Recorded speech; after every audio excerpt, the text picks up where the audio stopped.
Boa noite. A história repete-se. Migrantes retidos em alto mar, portos italianos encerrados. Roma exige um compromisso do resto da Europa. 140 migrantes a bordo de um navio da Guarda Costeira italiana imobilizado em alto mar. Roma quer compromisso europeu. Kremlin diz que a oposição pode candidatar-se às eleições em Moscovo, mas a polícia faz rusgas e detém Navalny antes de grande protesto no sábado. Poderia ser um filme, mas não é. Quadrilha elude segurança e rouba quase 1 tonelada de ouro no aeroporto de São Paulo.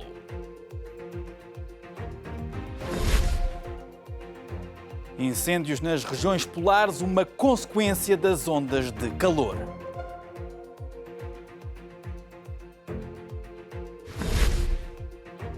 Uma visita a um dos locais mais perigosos do mundo. A Euronews foi conhecer Chernobyl.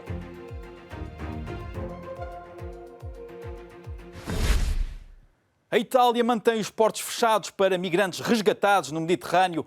140 pessoas foram recolhidas do mar por um navio da Guarda Costeira italiana. Mas o Executivo de Roma não autoriza o desembarque antes de um compromisso de acolhimento de outros países europeus. 140 pessoas resgatadas do Mediterrâneo pela Guarda Costeira italiana vão manter-se dentro do barco por ordem de Matteo Salvini. O ministro italiano do Interior quer que exista um compromisso de distribuição dos migrantes por vários países europeus antes de autorizar o desembarque. Este novo grupo de migrantes resulta de 2 operações de resgate diferentes no âmbito das patrulhas militares internacionais no Mediterrâneo. Só a Marinha de Malta resgatou 143 pessoas nas últimas 24 horas. 67 chegaram esta sexta-feira ao porto de La Valletta, a capital de Malta. Salvamentos que surgem na sequência do maior naufrágio do ano na região. Esta quinta-feira, 150 pessoas terão morrido ao largo da Líbia. Viajavam num barco que transportava 3 centenas de refugiados. Os sobreviventes foram devolvidos ao porto de Comes, a 120 km de Trípoli. As autoridades russas garantem que todos os candidatos da oposição podem inscrever-se nas eleições autárquicas de Moscovo em setembro. Para este sábado está programado um grande protesto na capital russa. Nos últimos dias, a polícia realizou rusgas em casas de vários líderes da oposição e deteve o grande crítico do Kremlin, Alexei Navalny. Milhares de manifestantes prometem voltar este sábado às ruas de Moscou para exigirem que as eleições locais de 8 de setembro sejam de facto livres. Isto depois de vários dias de manifestações na capital russa, após as autoridades terem recusado no início do mês dezenas de candidatos da oposição, argumentando que algumas das 5.500 assinaturas exigidas que recolheram eram inválidas. A presidente da Comissão Central de Eleições, Ela Panfilova, afirmou que os candidatos têm agora a oportunidade de recorrer, quer ao Tribunal, quer à Comissão Eleitoral Central, para que seja possível analisar cuidadosamente se as recusas são legítimas. Panfilova garante que o órgão que dirige vai proceder a essa análise de forma absolutamente transparente com os próprios candidatos, com a imprensa e com os peritos, e se em alguns casos, ou talvez em todos, essas recusas forem ilegais, a Comissão Eleitoral Central fará tudo o que estiver ao seu alcance para restabelecer os seus direitos de voto e repô-los como candidatos.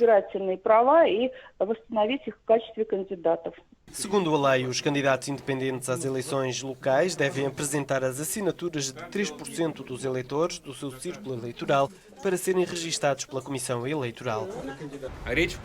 Dmitry Gudkov, um dos candidatos recusados, afirma que é preciso saber se é possível ou não participar legalmente em eleições no país. Para Gudkov, chegou a altura de saber se a Rússia será um país normal, moderno e democrático ou se será um Estado policial autoritário, onde terceiros decidirão o que os russos devem dizer, o que devem escrever, para onde devem ir e o que devem pensar.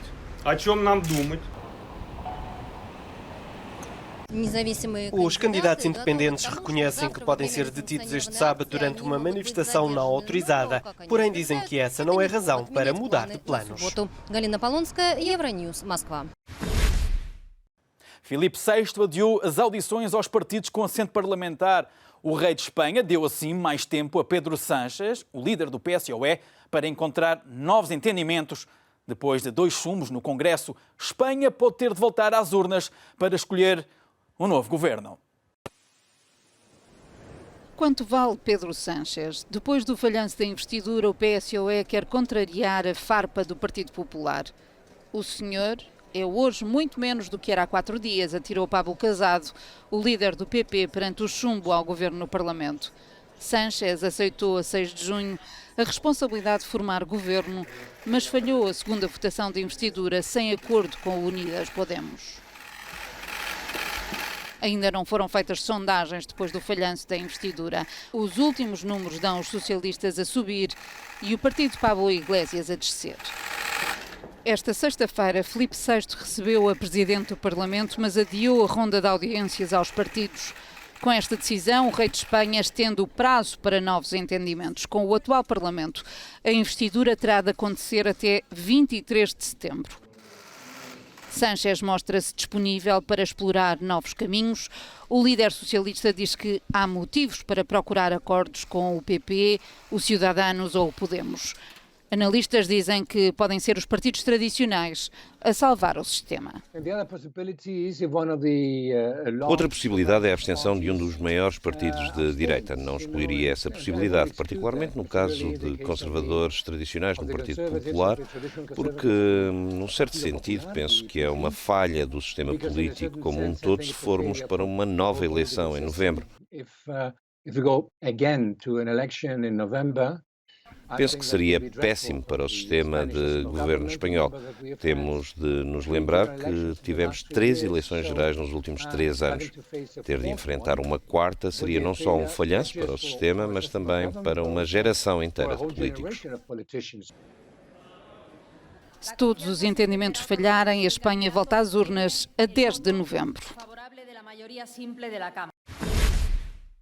Uma greve da Ibéria ameaça gerar o caos no aeroporto de Barcelona este fim de semana.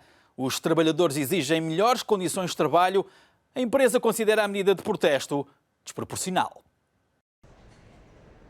Queixam-se de falta de pessoal e abuso de horas extra. Anunciaram greve e estão dispostos a cumpri-la este fim de semana. Os funcionários da Ibéria vão levar a cabo a paralisação prometida para os dias 27 e 28 deste mês em Barcelona, pondo em causa a realização de 1000 voos naquele que é o segundo maior aeroporto de Espanha. Devido à greve, a companhia aérea Vueling, do mesmo grupo da Ibéria, já anunciou o cancelamento de 112 ligações com origem ou destino em Barcelona. Mas a greve pode estender-se além das 2 empresas. 2.700 funcionários em terra foram também convocados, podendo afetar as operações de 27 companhias aéreas. Para mitigar os efeitos do protesto, em plena época alta para o turismo, o Ministério dos Transportes estabeleceu serviços mínimos de 54% em voos internacionais e 32% para voos domésticos. Também a Itália, a Alitalia anunciou o cancelamento de 113 voos devido a uma greve de 4 horas. Uma paragem feita contra as diferenças contratuais e salariais e pelo início das negociações do acordo coletivo de trabalho. Centenas de manifestantes ocuparam uma zona do aeroporto de Hong Kong em protesto contra o que dizem ser a repressão das autoridades. Pretendem alertar os visitantes para a democracia no território semi-autónomo chinês, que caminhará para o colapso. Os manifestantes também quiseram alertar para a violência contra ativistas. Pequim condena a onda de manifestações que começou a 9 de junho e diz ser um plano violento financiado por fundos estrangeiros para desestabilizar o governo central. Com um presidente assumidamente anticomunista, o Brasil prefere agora não misturar ideologias com negócios. Os ministros dos Assuntos Externos do Brasil e da China reuniram-se em Brasília e estão de acordo numa coisa: querem levar o relacionamento sino-brasileiro a um novo patamar. É tempo de diplomacia económica no Brasil. À porta do Palácio do Itamaraty, sede do Ministério dos Negócios Estrangeiros, a bandeira chinesa foi içada ao lado da brasileira para receber os representantes do maior mercado externo do Brasil. No ano passado, 27,8% das exportações brasileiras tiveram a China como destino. Antes de tomar posse, Bolsonaro foi muito crítico da política do PT e acusava Lula e Dilma de venderem o país aos chineses. Agora parece pôr de parte a ideologia em nome do mercado. O executivo chinês vê benefícios nesta parceria. A China e o Brasil são representantes dos maiores países em desenvolvimento e mercados emergentes no Ocidente e no Oriente. temos um grande potencial para a cooperação e para um espaço de entendimento alargado. Parceiros naturais podem alcançar juntos desenvolvimento e prosperidade. A China, de mãos dadas com o Brasil, o executivo de Bolsonaro diverge publicamente das políticas de um dos maiores aliados no continente, os Estados Unidos. Brasília explica porque não pode virar costas ao gigante do Oriente. Eu falei do momento de um país que quer cada vez mais ter uma relação econômica aberta e produtiva com o resto do mundo e, nesse sentido, da importância central da relação com a China, nosso maior parceiro comercial. Os chefes da diplomacia brasileira e chinesa lançaram as grandes linhas da visita de Estado que Bolsonaro vai fazer à China até ao final do ano. Qualquer semelhança com ficção é pura realidade. Aconteceu no Brasil um assalto que ficará para a história. Em São Paulo, uma quadrilha conseguiu roubar pouco menos de 1 tonelada de ouro. Ladrões disfarçados de polícias roubaram cerca de 720 quilos de ouro em São Paulo. O roubo, com um valor aproximado de 28 milhões de euros, aconteceu esta quinta-feira no aeroporto de Guarulhos. Um grupo de 8 homens, fortemente armados, invadiu a plataforma de cargas do maior aeroporto brasileiro com 2 viaturas clonadas da Polícia Federal. Nenhum tiro foi disparado durante a ação, que aconteceu por volta das 2h30 da tarde e durou cerca de 2 minutos. Para chegar ao terminal, o grupo terá feito refém alguns membros da família de um supervisor da plataforma de cargas na noite anterior e assim conseguido informações privilegiadas. A polícia já encontrou viaturas usadas no roubo. Os ladrões continuam em fuga. O planeta azul está a enfrentar uma séria ameaça: as alterações climáticas. Na Europa, vários países registaram recordes de calor, mas o fenómeno não se fica por aí. O mundo aparenta estar em transformação. Mais de 100 incêndios no Círculo Polar Ártico só no último mês. Peritos em meteorologia afirmam que o cenário é tão singular quanto devastador e a prova de que a onda de calor que percorre o centro da Europa não é um fenómeno isolado. Este é o cenário em muitas das zonas mais remotas, do Alasca à Sibéria, passando pela Groenlândia. Hectares e hectares de floresta a arder que são visíveis do espaço. Os fogos emitiram um volume recorde de dióxido de carbono. As primeiras estimativas apontam para que o fumo tenha coberto uma área de 2 milhões de quilómetros quadrados. Na Suíça, o calor derreteu um glaciar nos Alpes. Uma enxurrada de água desceu até à cidade de Zermatt esta quinta-feira.